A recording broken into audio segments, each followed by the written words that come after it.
Fala pessoal, tudo bem com vocês? Bora falar do clássico Grenal que terminou 1-1, mas o Braulio da Silva Machado não deixou o Grêmio sair vitorioso, mesmo merecendo. Jogamos melhor, mudamos a postura e que seja um ponto de virada a partir de agora. E o Mano Menezes e o Felipão, será que eles vêm aí? Vamos falar de tudo isso, chega mais. Eu sou o Chico Garcia, inscreva-se no canal e vamos juntos.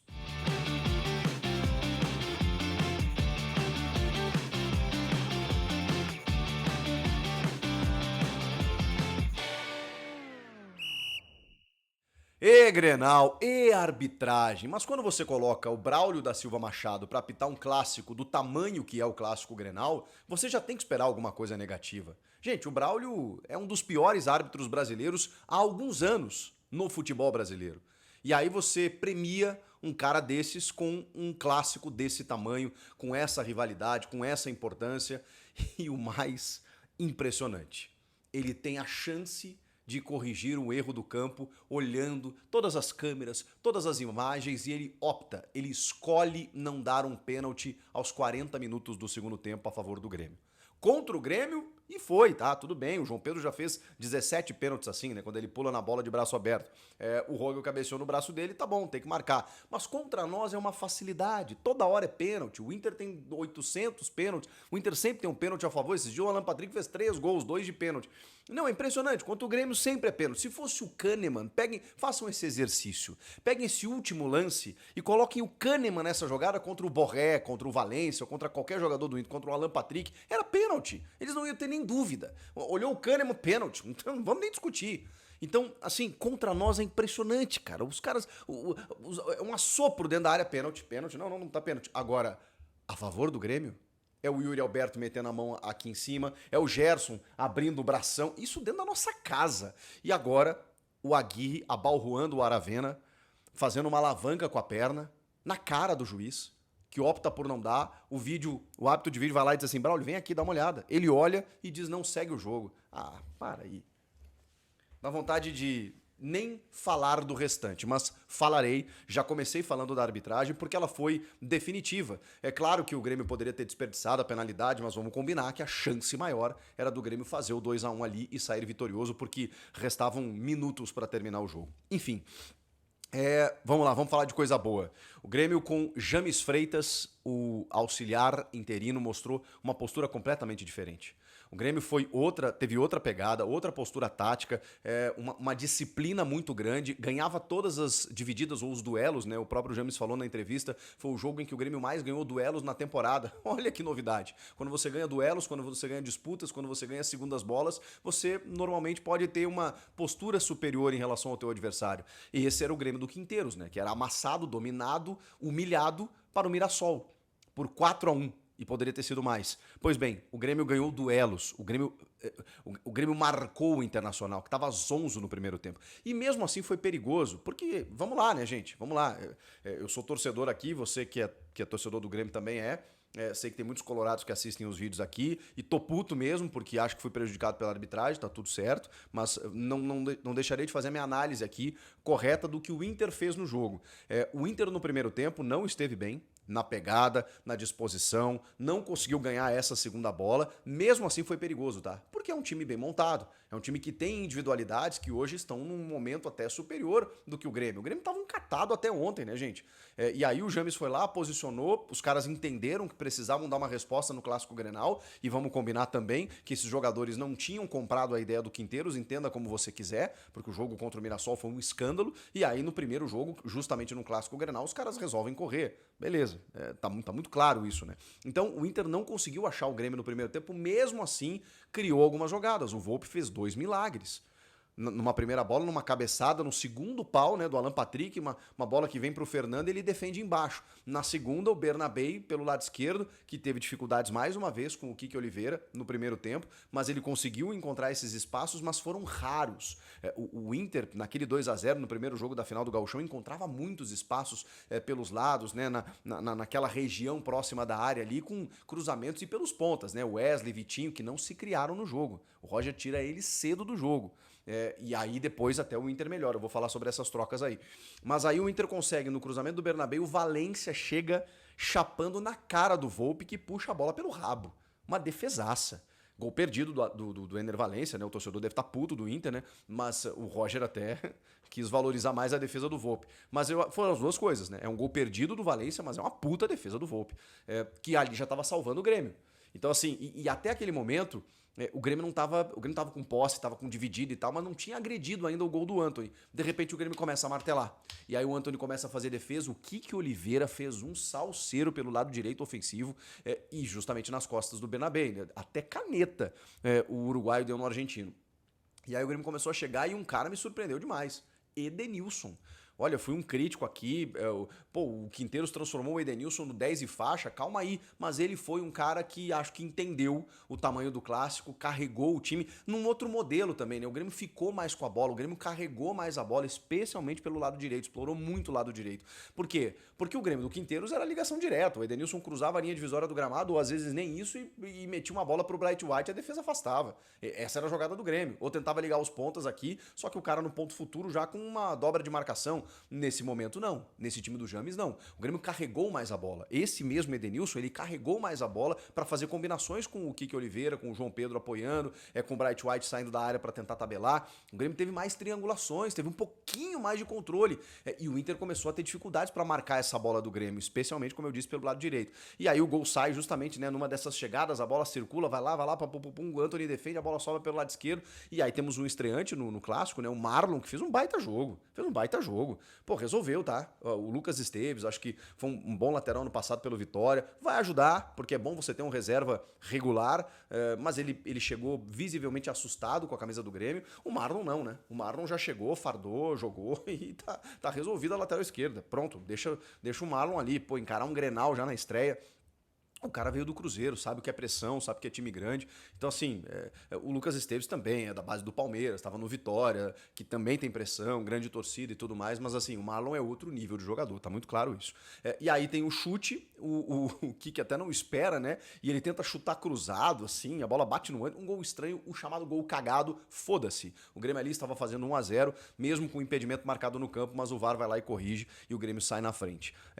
O Inter tenta alguma coisa e tal, mas o primeiro tempo foi todo do Grêmio. O Grêmio poderia ter feito um segundo, inclusive, ainda no primeiro tempo, que seria maravilhoso, mas não consegue. Vai pro intervalo, o Inter faz um gol no comecinho do segundo tempo com o Ener Valencia impedido, mas aí começa, né, gerar já um desconforto, porque eu pensei, o Inter vai pra cima, o Roger não é bobo, ele deve ter reagrupado algumas coisas e rapidamente ele já faz algumas trocas, que é justamente tirar os pontas, o Vitinho e o Wesley, e colocar mais circulação pelo corredor dos lados para dentro, né, com o Tabata e o Gabriel Carvalho. O que ele tenta fazer isso? Ele tenta congestionar o meio, ter mais posse de bola e liberar os laterais. E não deixar os laterais tão pressionados pelos pontas do Grêmio.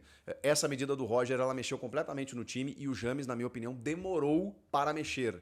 Só depois, demorou uns minutinhos para ele trocar ali Vila Sante, Monsalve. Monsalve não fez um bom jogo. Entra o Cristaldo, entra o Camilo na do Vila Sante e também o Alisson na do Kike Oliveira. O Kike Oliveira, para muitos, né? Pô, por que ele saiu? Ele ficou 2 jogos sem atuar por conta da questão do dente, né? Que ele teve que extrair e tal. Então, eu imaginei que ele fosse sair um pouco mais cedo no jogo. E esse menino Alisson, acho que é bem promissor, tem que entrar mais vezes. Ele já tinha feito a troca do Aravena na do Edenilson, que é justamente para tentar ganhar o jogo, né? Tentar ganhar o jogo. Você tira um jogador de centro. Talvez o Edenilson não fosse a melhor saída naquele momento, mas aí ele... Inclusive, o Aravena é o cara que sofre a penalidade não marcada do Aguirre lá nos minutos finais.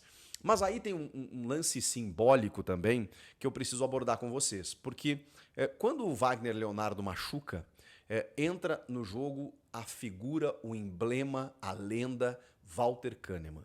E o Kahneman, cara, o Kahneman é o seguinte, o Kahneman, ele complica muitas vezes a nossa vida, porque ele toma muitos cartões, não tem como ser diferente. Ele tem um histórico que, se ele dá uma trombada com qualquer cara dentro da área, os caras marcam pênalti. Se ele tá com o braço aqui de chaleira, bate ali, os caras já marcam pênalti. O Kahneman é marcado pela arbitragem. Ele é chato para um caramba. Mas como faz falta um cara desses, cara? É óbvio que a gente poderia, né, tentar, mas se ele dosasse um pouquinho, mas aí não seria o Kahneman, né? Só que percebam que nesse elenco em que muitos jogadores estavam acomodados, muitos jogadores chegaram agora e que não tem aquele senso de pertencimento como tem Walter Kahneman. Nem técnico temos mais, né? Então, quando você tem um cara desse dentro de campo, olha como faz diferença. Ele entra ainda no primeiro tempo quando tá 0-0. Minutos depois o Grêmio faz 1-0. É louco isso, né? E a cada lance da arbitragem, porque o Braulio estava perdidinho, começou a distribuir cartões para se proteger, porque ele é fraco e o jogo é muito maior do que o tamanho dele. Quando ele começa a se proteger através do cartão, o Kahneman já tá lá enchendo a porra do saco dele o tempo inteiro. Mas nós não tínhamos um jogador assim. Ah, Chico, mas quer dizer então que tem que reclamar contra a arbitragem? Claro que tem, porque senão o adversário monta. Porque senão o técnico fica na beira do campo dando chilique, porque senão os caras vão cercar ele todo o tempo, mas quando ele respirar, lá está Kahneman, dizendo, vai lá ver no vídeo. Você vai marcar essa falta, mas é a falta lá atrás, que você não marcou. Porra, precisa de um cara desses. Ah, mas então tem que ter um cara que apite o jogo? Tem que ter, porque todos os times têm. Todos os times têm o seu chato. O Galo tem o Hulk, o Palmeiras tinha o Dudu, né, que agora tá no Cruzeiro. Sempre tem tem o Abel Ferreira, né, que é o que mais apita.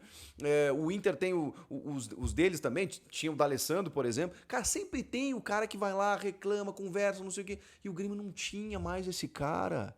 E ó, o Kahneman encheu tanto, mas tanto o saco do Braulio nesse lance do pênalti, que eu acho que, cara, ele foi ver, não obviamente por causa do Kahneman, porque ele foi chamado, né, mas assim, cara, ele ficou inconformado. E essa inconformidade, ela vai tomando conta ali, porque aí os jogadores vão se contagiando, os caras do Inter já vão ficando preocupados, tipo, porra, o cara tá fazendo uma pressão ali, daqui a pouco ele vai no vídeo, não, ele não pode, e aí já gera aquela tensão, enquanto isso, o VAR já tá olhando, pô, peraí, mas pô, o estádio tá, o árbitro tá pressionado lá, eu tô achando que é melhor ele dar uma olhada aqui, sabe? Isso aí, cara, é o jogo psicológico, e o Kahneman tem isso, e a gente precisa de um cara desse. Eu sei que ele não tem mais a mesma velocidade, a mesma intensidade, que muitas vezes ele se atrapalha por conta do VAR, pelos excessos que ele comete, mas, cara, huevos. Como tiene huevos este jogador e como a gente precisava disso. Que saudades que eu tava, viu, Kahneman, de ter alguém nos representando dentro de campo. Mesmo que a arbitragem tenha feito o serviço, né, de impedir a possibilidade de vitória do Grêmio. Mas, repito, o Grêmio teve uma pegada muito boa no primeiro tempo. No segundo tempo, o Inter começa bem, faz o gol com o Valencia impedido. O jogo tá um pouco equilibrado, mas aí vem o pênalti. Logo em seguida que entram os dois jogadores, o Bruno Tabata e também o Gabriel Carvalho. Um pênalti que aconteceu do Rohel, do João Pedro, né, com o braço ali na cabeçada do Rohel.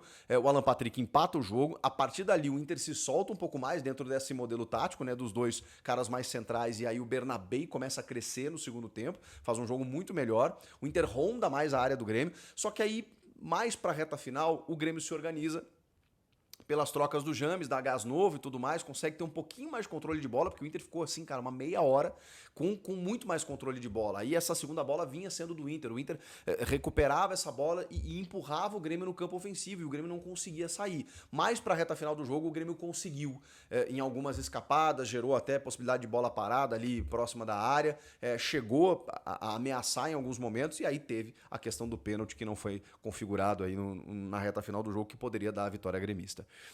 Por que eu trato como um ponto de virada? Porque é um clássico, né, gente? Não é um jogo qualquer.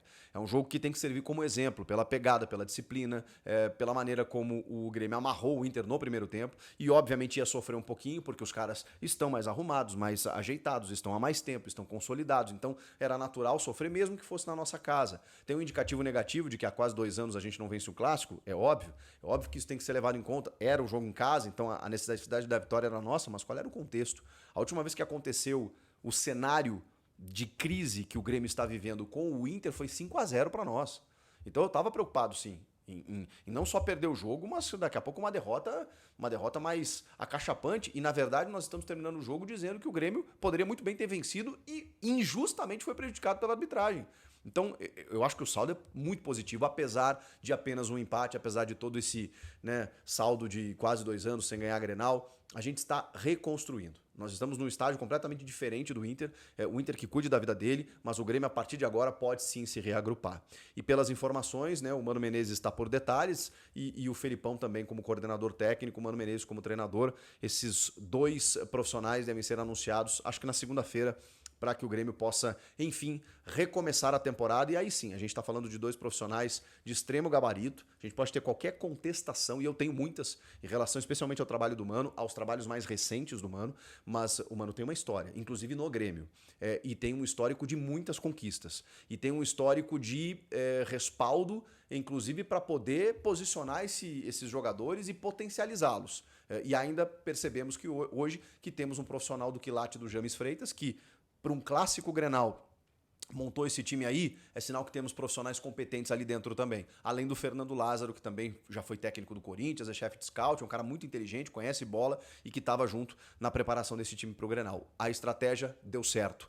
Porque se o Grêmio continuasse com Quinteiros, eu não sei o que poderia acontecer. A pressão funcionou e finalmente a diretoria se mexeu a ponto de haver uma mudança, e essa mudança não ter acontecido apenas na parte do comando técnico, ela aconteceu na postura, ela aconteceu na vontade, ela aconteceu também no resultado, porque aí o Grêmio não perdeu o jogo e poderia muito bem ter vencido. A partir de agora, uma nova fase começa e eu espero que esse jogo seja usado como exemplo. Agora, é duro ser prejudicado, ser roubado pela arbitragem o tempo inteiro, cara. É um negócio que cansa. E até quando os caras vão insistir em Braulio da Silva Machado? Comenta aqui, inscreva-se no canal, eu volto na próxima. E vamos, Grêmio.